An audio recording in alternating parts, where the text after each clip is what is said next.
Bienvenido a Neuron Energy Talks, un podcast de estrategia de negocios enfocado en la industria energética.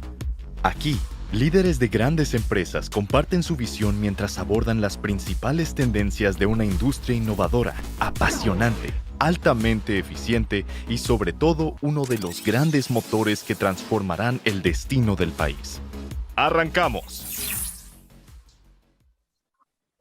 Muy buenos días y bienvenidos a todos a un episodio más de Oil and Gas Talks. Estamos arrancando el año con muchas ganas, con muchas preguntas y justo por eso tenemos un invitado muy especial, Roberto Díaz de León, presidente de ONEXPO. Gracias por estar aquí con nosotros, Roberto. ¿Cómo estás el día de hoy? Muy bien, Frank, muchas gracias a ti. Estamos iniciando un año de manera especial. Muchas gracias por la oportunidad y un saludo a toda la audiencia. Roberto, pues muchas gracias. Quisiera, antes de entrar en materia, que nos platicaras un poquito por qué es tan importante el papel de la ONEXPO para la recuperación del sector. Bueno, fíjate que ONEXPO, primero platico un poquito quiénes somos y luego me enfoco en la respuesta. Somos la organización cúpula del sector gasolinero en México. ONEXPO tiene presencia a través de 43 asociaciones en las 32 entidades del país. ¿Por qué 43? Bueno, hay algunas entidades, algunos estados que tienen más de una asociación. Yo soy potosino. El caso de San Luis Potosí tiene 2 asociaciones, ONEXPO San Luis para la zona centro y altiplano del estado y ONEXPO Huasteca para otra región del estado. Y así como ONEXPO San Luis, hay algunas otras asociaciones que por su situación geográfica tienen 2 o más asociaciones, ¿no? Entonces, este organismo cúpula que es ONEXPO Nacional representa de manera especial los intereses de los pequeños y medianos empresarios gasolineros, así como de los grandes grupos. Somos la asociación de asociaciones que tiene una interlocución muy seria y responsable con las autoridades, con los reguladores y también con la sociedad.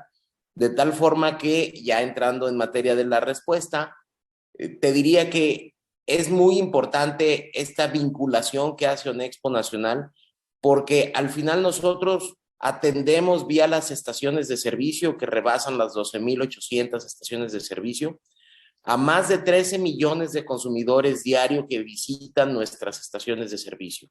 Somos prácticamente el combustible que mueve la economía del país y de esta necesidad de mover al país se desprenden una serie de obligaciones por parte de los empresarios gasolineros para contribuir de manera muy proactiva a la economía del país. Nosotros somos una gran fuente de generación de empleos, generamos más de 500,000 de empleos directos y más de 3 millones de empleos indirectos, por lo que la contribución al desarrollo social del país es muy importante. Perfecto, Roberto, pues muy interesante toda la responsabilidad que tienen para lo que mencionas, la recuperación económica a nivel nacional. Justo tocas el tema de, bueno, de las estaciones de carga, de los grupos gasolineros.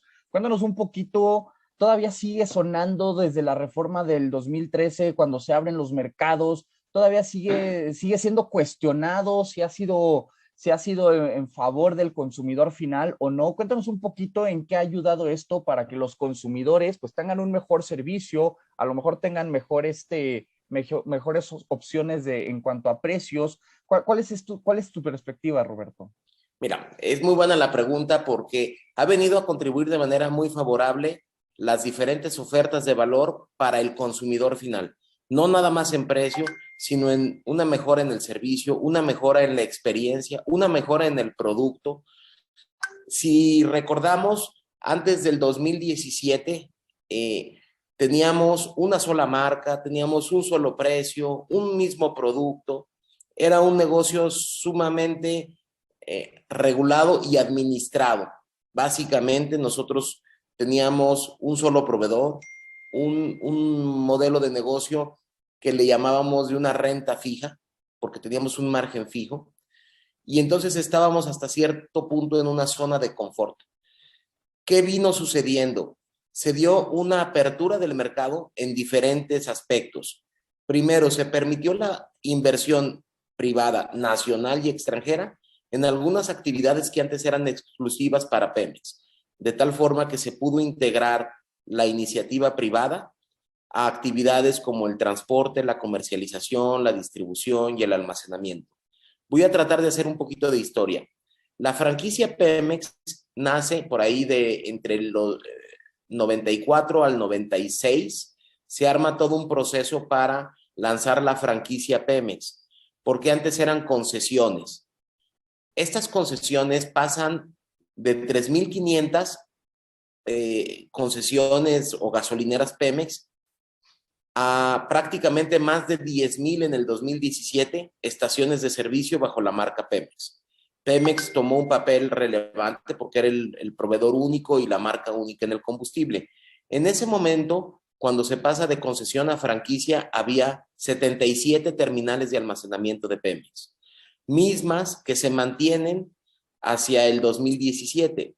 Es decir, no hubo una inversión en infraestructura, se seguían manteniendo las mismas 77 terminales, y lo que vino a favorecer esta apertura del mercado es que las 77 terminales de Pemex, que podían almacenar números gruesos, me voy a equivocar un poquito, pero para tener una idea para el auditorio, tenían más o menos 15 millones de barriles de almacenamiento en todo el país, distribuido en estas 77 terminales.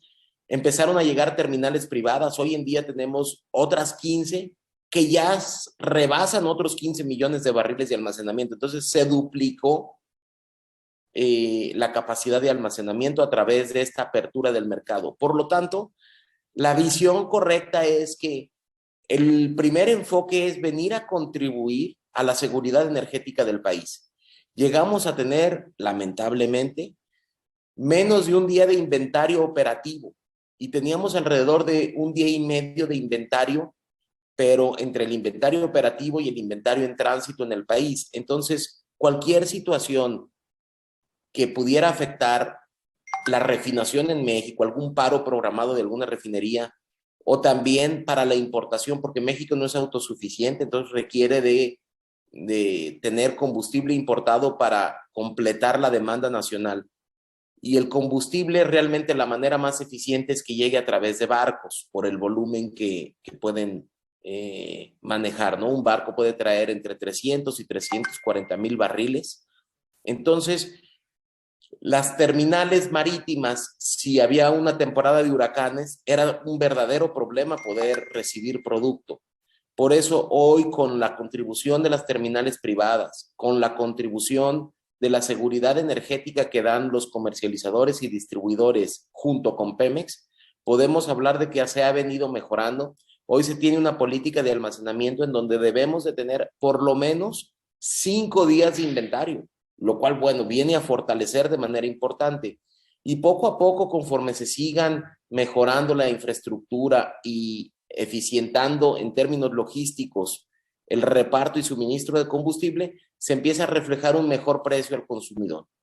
Y por el lado ya de la experiencia del consumidor, antes hablábamos de precio, hoy hablamos de calidad de producto. Antes hablábamos de despachadores, hoy hablamos de agentes, consultores, especialistas, impulsores, verdaderos consultores de servicio que te pueden brindar una experiencia diferente y garantizar un suministro a tu auto, no nada más de combustibles, sino de productos para el motor, diferentes fluidos como aceites, etcétera. El combustible hoy tiene una calidad diferente por cada propuesta de valor. Hoy vemos más de 200 marcas en el mercado, muchas de ellas internacionales, algunas verdaderas propuestas de valor nacionales. Entonces, creo que hoy el consumidor está cada vez más empoderado y puede elegir en dónde le interesa suministrar el combustible a su vehículo y por qué. No nada más es el precio el que manda, es toda una serie de valores agregados que contribuyen para que el consumidor decida en dónde debe de cargar combustible. Claro, justo eso se presta para que el mercado se autorregule, los que tengan las mejores prácticas tengan una mejor captación. Justamente quisiera ahondar un poquito más en esa perspectiva, pero ahora del lado del despachador, del grupo gasolinero. Mencionas que hay por ahí pues más de 200 marcas compitiendo en el mercado. Pues ¿cómo le podría hacer ahora el gasolinero? ¿Cuáles serían las mejores prácticas para tener una buena rentabilidad en su negocio? poder competir contra los otros grupos grandes, algunos locales, algunos muy grandes provenientes de los operadores, y que generar la lealtad con el consumidor. Y un último punto que me gustaría agregar también es el tema de las unidades de negocio. Por ahí se habla mucho de que, de que el gasolinero debería tener distintas fuentes de ingreso, no nada más el servicio que da al despachar, sino de repente se mencionan que si temas de cafetería, temas de servicio al usuario, como aditivos, etcétera. ¿Cuáles serían esas buenas prácticas que tú ves, estimado Roberto, para aumentar la rentabilidad en el negocio del gasolinero? Mira, te platico, creo que hay 3 ejes muy importantes en los que se basa ahora el nuevo modelo de estaciones de servicio. Un eje basado en las mejores prácticas operativas, en donde se va a buscar la captura de eficiencia operativa. Otro eje que va muy alineado al marketing. Este es un negocio, la estación de servicio al final es un negocio de marketing, porque tú tienes que descomoditizar un commodity que es la gasolina. La gasolina tiene una norma oficial mexicana y es un commodity, es la misma gasolina. Y hay que meterle marketing para poderla diferenciar. Entonces, el segundo eje es un eje comercial con un enfoque en el marketing, pero basado o buscando la experiencia del consumidor. Y un tercer eje que es un eje financiero, con un enfoque en la rentabilidad. Entonces, como cualquier negocio, tú vas a buscar tener una rentabilidad adecuada, un retorno de la inversión. Entonces, vas a tener que buscar tus mejores prácticas y hacer mucho benchmark en temas comerciales para experiencia del cliente, en temas financieros para enfocarse a la rentabilidad y en temas operativos, cuidando siempre la regulación, porque somos un negocio sobreregulado. Y esto nos lleva a tener que maximizar, y aquí voy a hilar la segunda parte de la pregunta compuesta que me hiciste, hay que maximizar el valor por metro cuadrado. Y me voy a regresar un poquito a la transformación que ha surgido en nuestro negocio. Antes nosotros veíamos que eran gasolineras y básicamente era un enfoque completamente orientado al combustible. Vendías gasolina y en el mejor de los casos tenías un baño decente. Hoy mantener unos baños extremadamente limpios es una obligación, es un deber ser. Y hoy hemos visto que hemos pasado de esa transformación de gasolinera a estación de servicio. Entonces, no nada más vendemos combustible, ofrecemos un servicio adicional. Tenemos servicios financieros, tiendas de conveniencia, refaccionarias, autolavados, etcétera. Y buscamos la maximización del valor a través de maximizar el metro cuadrado en cuanto a rentabilidad. Y finalmente, ¿qué vamos a ver más adelante? Vamos a ver centros de menudeo de clase mundial, en donde también se comercializan diversos energéticos. Vamos a ver la entrada de estaciones multimodales, en donde se van a vender no nada más gasolinas y diésel, se va a vender gas LP, gas natural, hidrógeno y electricidad. Entonces, esta transformación la vamos a ver en los próximos años, va a ser una transformación paulatina.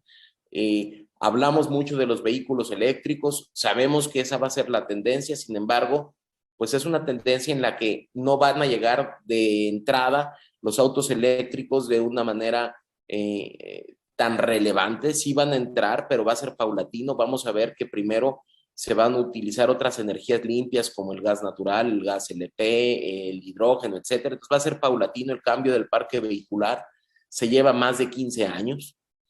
Entonces va a ser un proceso que ya iniciamos. Hoy ya vemos estaciones multimodales. Entonces por eso me refiero a que vamos a ver centros de menudeo de clase mundial en donde se comercialicen diversos energéticos, pero también puedas ir a tomar el café en lo que te suministran tu energía, ya sea de hidrocarburos, de combustibles fósiles o de electricidad.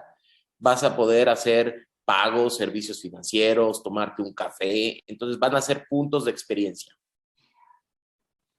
Totalmente de acuerdo. Yo me imagino más esto sobre todo a lo mejor en las carreteras, ¿no? Donde el hombre camión tiene que hacer su parada y pues bueno, aprovecha para su desayuno, su café, etcétera. Tocas un tema muy interesante que es la evolución de este modelo de negocios enfocado al vehículo eléctrico.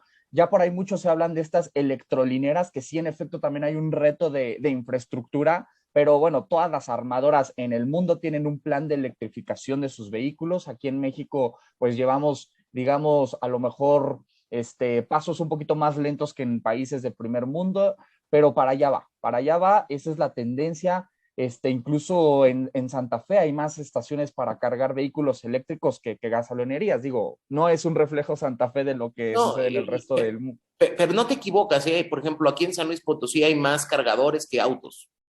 Ah, claro. Sí, sí, sí. Incluso en Entonces, México, por cada auto eléctrico que existe en el parque vehicular hay más de 2, 3 cargadores. No, no está tan rezagado México como a lo mejor uno podría pensar, pero pues bueno, sí, en efecto, el parque vehicular que tiene todavía México todavía tiene un camino de electrificación que bien mencionas que para allá va ¿qué haría el gasolinero, mi estado Roberto? ¿Tendría en estos 15 años que tú mencionas hacer esa transición de no solo vender su gasolina para los vehículos de combustión, sino ya tener una buena oferta para estos combustibles alternativos al vehículo? sí, fíjate que faltan todavía temas que debemos de aprender y debemos de seguir desarrollando. Hoy ya hay estaciones multimodales, ya hay electrolineras y también ya hay estaciones multimodales gasolineras de combustibles fósiles con cargadores eléctricos en alguna parte de su instalación. Sin embargo, hoy el servicio es gratuito porque es más un servicio que un modelo de negocio todavía. Sin embargo, debemos de estar atentos y trabajar de manera muy importante en la regulación para poder tener una regulación muy clara, tener cargadores, ya sean universales de algún tipo, etcétera.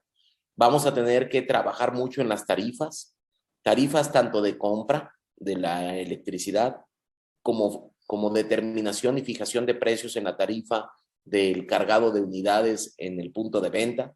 Entonces, creo que ese proceso va a llevar su tiempo. Hay que hacer iniciativas de ley, reglamentos, etcétera. Entonces, creo que es un tema que se empieza ya a platicar de manera importante en diferentes foros. Nosotros en ONEXPO hacemos 2 eventos al año, un evento de menor magnitud, pero no por eso de menor importancia. Hacia finales del año lo acabamos de celebrar hace un mes, en el pasado mes de noviembre en Cancún, y básicamente ya tuvimos temas de electromovilidad para la convención a la cual aprovechamos de invitarlos y estamos invitando también a la audiencia. Se va a celebrar, lo más probable es que sea en junio de este año y vamos a tocar temas muy importantes relacionados a la electromovilidad, a tarifas, etcétera, ¿no? Entonces es un tema que a pesar de que se va a llevar ya su tiempo, nosotros ya lo estamos atendiendo. También vamos en mayo, una delegación importante de empresarios gasolineros mexicanos a un encuentro en Alemania, que allá pues van mucho más avanzados en estos temas. Entonces vamos a hacer algunas visitas por Alemania, por Holanda, que son países en los que ya la parte de la electromovilidad está muy avanzada, entonces vamos a ir a aprender, a traernos mejores prácticas. Entonces creo que va a ser un proceso muy interesante el que va a vivir el empresario gasolinero mexicano en los próximos años y también el consumidor.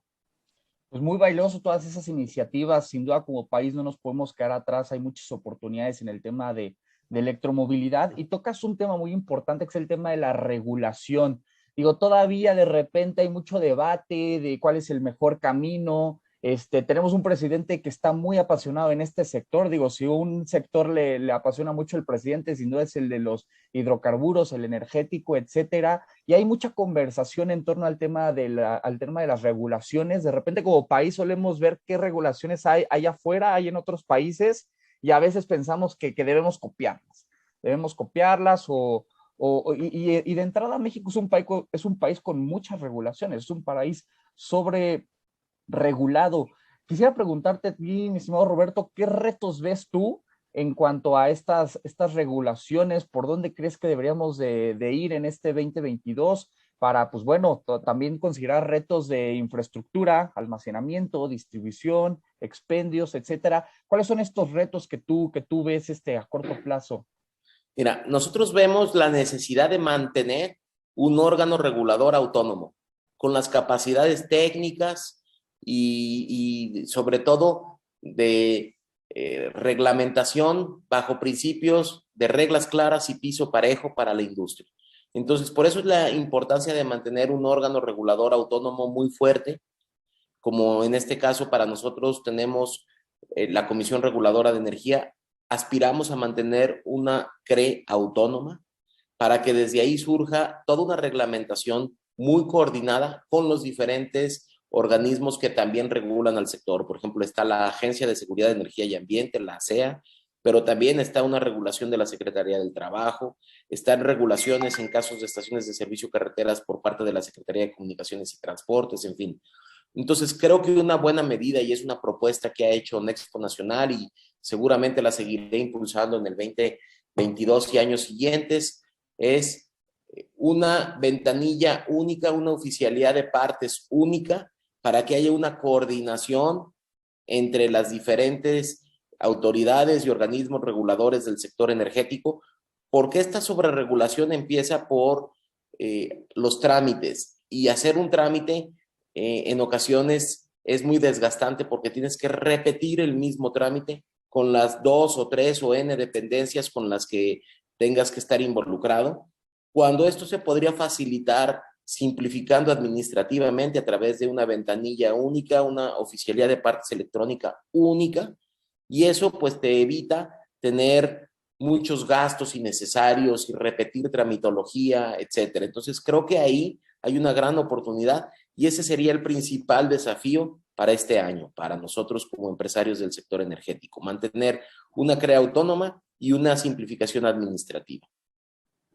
Muy interesante, mi estimado Roberto, sin duda un reto muy valioso. Y digo, ya nada más para ir terminando un poquito, pues cuéntanos cuáles son las iniciativas por parte de Onexpo, por parte de sus colaboradores, sus aliados, para poder seguir atrayendo inversión, poder seguir abriendo, inaugurando nuevas instalaciones, nuevos centros de trabajo, nuevas instalaciones de grupos, etcétera. Y pues bueno, también ya si nos podrías ir compartiendo, nos comentabas cuál es tu visión para 2022, si nos podrías ir compartiendo un poquito de estas iniciativas que van teniendo para atraer estas inversiones. Mira, básicamente es reforzar los 4 ejes de actuación de Onexpo Nacional, porque creemos que con estos 4 ejes se sigue dando la certidumbre en las inversiones futuras y presentes dentro de nuestro sector. El primer eje es la unidad. Nosotros necesitamos mantener una unidad en el sector porque vienen grandes desafíos y si estamos en unidad seguramente estos retos los vamos a librar con éxito porque así ha sido la historia del empresario gasolinero y la historia de Onexpo en los más de 35 años de existencia de nuestra organización. Entonces, nosotros seguimos manteniendo el sentido de unidad para el gremio y creo que de ahí parte muchísimo porque podemos seguir haciendo benchmark, intercambiando mejores prácticas, etcétera. Otro eje muy importante es la innovación. Estamos convencidos que la innovación que va muy alineada al desarrollo tecnológico es clave para poder seguir invirtiendo. Nosotros este año debemos de estar invirtiendo en desarrollos tecnológicos, en innovación, en temas de capacitación, más de 10,000 millones de pesos como sector. Entonces es una inversión muy fuerte la que pretendemos hacer durante este 2022. Otro eje no menos importante es el eje de la conciencia, la responsabilidad social. Nosotros en Onexpo Nacional somos fuertes promotores de la responsabilidad social empresarial en nuestro gremio. Estamos convencidos que la responsabilidad social es el elemento que nos hace falta seguir detonando y comunicando esas buenas acciones. Este año, por tercera ocasión, vamos a seguir implementando los premios al liderazgo gasolinero que básicamente reconocen las mejores prácticas en temas de responsabilidad social. Y bueno, finalmente, aparte de este eje de la conciencia, el eje del reconocimiento. Hoy en Expo tenemos el agrado de ser reconocido por diferentes instituciones, medios y revistas especializadas como una gran asociación, una asociación líder, una asociación que también se ha destacado. Entonces, hoy con el reconocimiento de ser la asociación de empresarios gasolineros más importantes de México, nos lleva la obligación también de seguir profesionalizando la industria, profesionalizando a nuestro sector. Ahí está el gran desafío para este año, la profesionalización del sector. El sector está muy atomizado, más del 65% son pymes. más de la mitad de las estaciones de servicio del país son de empresarios familiares que tienen 1 o 2 estaciones de servicio. Entonces, ahí hay un gran desafío, seguir profesionalizando los 3 niveles organizacionales de una estación de servicio. El nivel operativo, que son los agentes de servicio, consultores, antes conocidos como despachadores. El mando medio, que son las gerencias, y el alto nivel, que son los dueños o principales directivos de las compañías, ¿no? Entonces tenemos que seguir trabajando en esta profesionalización en los 3 niveles y manejando diferentes aspectos como es la capacitación, el perfeccionamiento de habilidades y todas las competencias nuevas que habrá que seguir desarrollando en estos 3 niveles jerárquicos de las organizaciones gasolineras. Pues muy bien, Roberto, muchísimas gracias por todo lo que nos compartes. Por ahí traigo una preguntita más que es enfocado, bueno, a esto que tú mencionas, esta profesionalización, estos puntos de venta en donde a lo mejor son un poquito controlados por familias, etcétera, pero también sucede que del otro lado, pues hay algunos que son manejados de forma ilícita, ¿no? El famoso huachicol, estas estaciones clandestinas que sin duda pues es un trabajo en conjunto con las autoridades, con los gobiernos, temas de regulación tal vez. Roberto, ¿qué verías ahí que se debe de afinar para poder seguir garantizando, pues bueno, la seguridad al consumidor y poder tener a lo mejor pues un poquito más de control en esto que sin duda afecta al país en distintos sentidos? Fíjate que es muy importante la pregunta porque hoy el combustible ilícito es el principal competidor de la industria. Nosotros generamos empleo, contribuimos en la generación de impuestos, en fin. Y este combustible que se maneja de manera informal o incluso ilegal, pues es muy dañino porque no captura impuestos, no genera empleos, genera un impacto desfavorable en términos ecológicos, ambientales, etcétera. Entonces, creo que hay muy buenas medidas. Una de ellas es que se abrió para este año la obligación de contar con controles volumétricos. Nosotros como organización nacional estamos impulsando que sean equipos de control volumétricos certificados por el SAT, porque eso le va a dar muchísima certidumbre a que hay trazabilidad del producto en toda la cadena hasta llegar al consumidor final.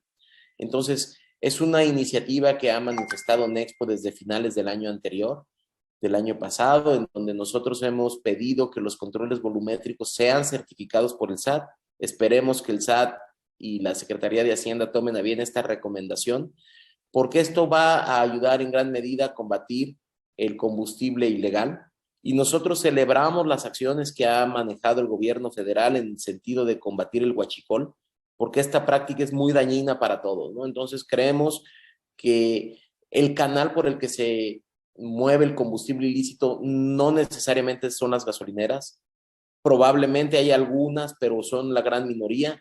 Hay una estadística muy interesante que genera la Profeco cada lunes en el quién es quién, en donde hablan de qué gasolineras, y es un porcentaje mínimo la que está mal y mucho menor el que de alguna manera introduce combustible de origen dudoso. Entonces, el canal por el que se maneja el huachicol, pues es otro canal. Podemos ver en carreteras que por cada estación de servicio hay 4 o 5 puntos de venta clandestinos. Entonces, por ahí hay operativos del gobierno federal en coordinación con la Guardia Nacional que atienden estas actividades para combatir la venta ilegal de combustible. Entonces, creemos que ese es el camino, que el gobierno federal sigue implementando estos operativos y que el gobierno también a través de la Secretaría de Hacienda y el SAT puedan implementar la certificación de controles volumétricos. Claro, sin duda un reto que en donde las autoridades tienen una importante participación, como tú mencionas, pues es algo que va a beneficiar a todo el país poder tener estas buenas medidas para este control. Bueno, pues ya para ir terminando, Alejandro, no sé si tú traigas alguna pregunta, mi estimado Roberto, no sé si tú traigas algún mensaje final para la audiencia. Sí, sí. Es muy buena pregunta también porque hay 2 aspectos que tendremos nosotros que fijar una posición muy clara y buscar la alineación para tenerlo de la mejor forma para toda la industria. En el caso del sector gasolinero y del sector de hidrocarburos nos afecta, bueno, de hidrocarburos en la parte de midstream y downstream, nos afecta lo siguiente: la iniciativa de modificación de la CRE para que sea como un organismo dependiente de la Secretaría de Energía. Nosotros hemos realizado un análisis en base a un comparativo de qué hacen otros países y consideramos que mantener una comisión reguladora de energía de manera autónoma, que dé certidumbre, reglas claras, piso parejo, ese es el camino. Y por el otro lado, se habla también de una modificación por parte de la empresa productiva del Estado de Pemex, en donde pasaría a ser un organismo del Estado. Entonces aquí la recomendación por parte de nosotros es cuidar esa figura de Pemex para que mantenga un buen gobierno corporativo, porque no tenemos todavía muy claro cuál sería el nuevo rol de este organismo de Pemex. Y el hecho de que hoy es una empresa productiva que piense como compañía, como empresa, a través de un órgano de gobierno que tiene consejeros independientes, consejeros profesionales, le puede dar una visión de sustentabilidad en el tiempo. Entonces, esa preocupación creo que tenemos que irla mitigando y celebramos que van a darse estos foros o este parlamento abierto, porque vamos a poder aclarar todas las dudas y comentarios y poder normar un criterio para poder evaluar esta iniciativa de reforma eléctrica y que sea lo mejor para México. La decisión que se tome al final que sea muy bien pensada, muy bien razonada y que tenga todas las bases necesarias para tomar la mejor decisión. Perfecto, Roberto. Sí, sin duda nadie quiere una CFE, un Pemex debilitado, ¿no? Por el contrario, claro que queremos que sean empresas competitivas, pero también cuidar esos pisos parejos que mencionan, que sigamos siendo atractivos para las inversiones extranjeras. Pues bueno, con eso concluimos el episodio, mi estimado Roberto. No sé si tú traigas un mensaje final para la audiencia, nos quieras platicar, no sé, algunos eventos que vayan a organizar a futuro, no sé si traigas ahí un final remark para nuestro auditorio. Sí, muchas gracias, Frank y Alejandro. Bueno, primero agradecerles el tiempo, la disposición y platicarles una iniciativa que estamos por lanzar en el próximo mes de febrero en ONEXPO Nacional.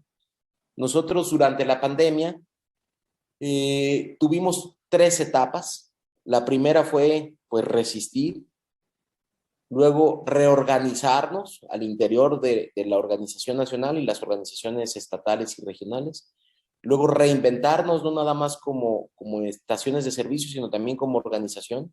Y en esta reinvención nosotros tuvimos a bien hacer una remodelación integral de nuestras oficinas. Entonces en el próximo mes de febrero estaremos haciendo ya un lanzamiento y una presentación de lo que va a ser esta reconfiguración de nuestra sede y vamos a poner a disposición de todos los empresarios gasolineros de México nuestra sede, nuestras oficinas, la casa del empresario gasolinero ya renovada, en donde van a poder tener estaciones de trabajo, salas de juntas, todo a disposición de los empresarios gasolineros, porque muchos de los trámites se hacen en la Ciudad de México. Entonces que vean en ONEXPO Nacional no nada más unas oficinas de la asociación, sino verdaderamente sus oficinas. Entonces creo que ese es el mensaje hacia el interior. Y bueno, hacia la audiencia, que compartan la verdad sus experiencias de las estaciones de servicio, que crean que los empresarios gasolineros mexicanos trabajan 24/7, 365 pensando en el consumidor final, porque a ellos nos debemos.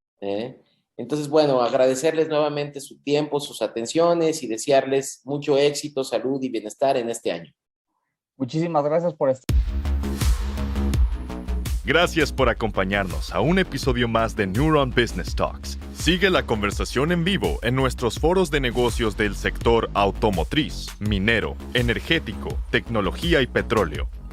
También te invitamos a seguirnos en nuestra página neuronbusinessgroup.com, nuestras redes sociales y suscríbete a nuestro newsletter, donde recibirás información de primera mano sobre nuestras entrevistas y eventos exclusivos de la comunidad de Neuron